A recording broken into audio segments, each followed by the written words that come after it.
Hey everyone, Luther here with Bonafide Kayaks. In this video, we're going to go over the tank well and stern area of the SS127.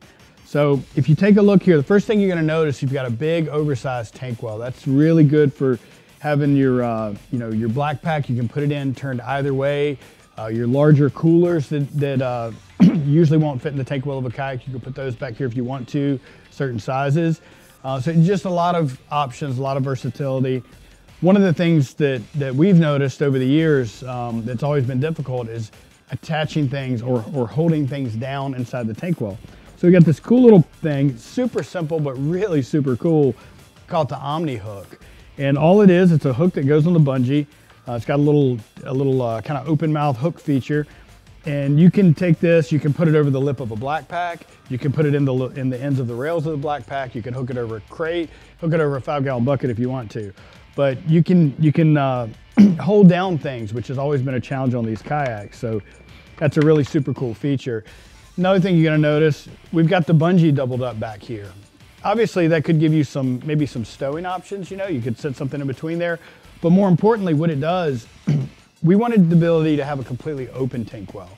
And when you have the crisscross bungee, a lot of the times if you release that, you've just got loose bungee everywhere. So we wanted to be able to have the bungee tight, out of the way, completely out of the way, without it being crisscross, but still have the ability to pull the two together enough to do that if you wanted to. Because bungee has a certain amount of stretch per inch, by adding these extra inches, we added some stretch. So gives you a lot more room for each side to reach out to the other one. Again, increasing the versatility that you've got of what and how you can rig the tank well. So that's the tank well. Oh yeah, one more thing I almost forgot. Right in the bottom here, you've got traction padding. So whatever you do put back here, you can keep it a little bit quieter. In the back of the tank well, we've got an access plate. We feel like this is a pretty unusable area for a hatch. It would be a really small hatch, and it's an area of the boat that you typically wouldn't be storing things. But at the same time, you need to do some rigging from time to time. You might want to install a anchor trolley or whatever on the stern, get some rudder lines in, whatever it is. So we've got an access plate back there that's going to enable you to do all of that. You just take off 4 screws. It's got a foam gasket inside that'll stay attached. You take that off, do whatever you got to do, put the 4 screws back in, and you're good. You got to notice right here a couple of little protrusions that have little drill points already in them. And these are what you can use for your lift lines for your rudder. You could also use it potentially if you had an electric motor or something that had a little bit wider attachment. You could use it for your steering cables for that. Just a couple of ways to get things to the stern from the forward part of the boat if you'd like to. Right here in the center, you can see you've got installed inserts for the power pole or that power pole hole pattern. So you can attach things back there in the tank well.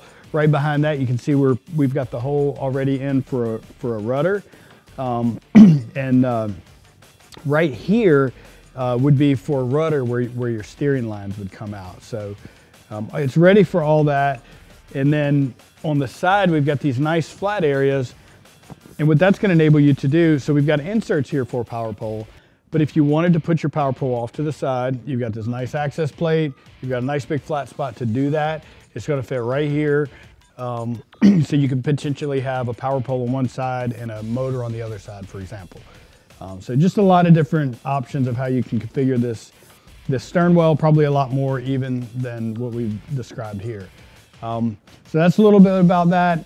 If you want to learn more about any of those topics that we've just discussed, make sure you subscribe to our channel because we got a lot of other videos that go over a lot more detail.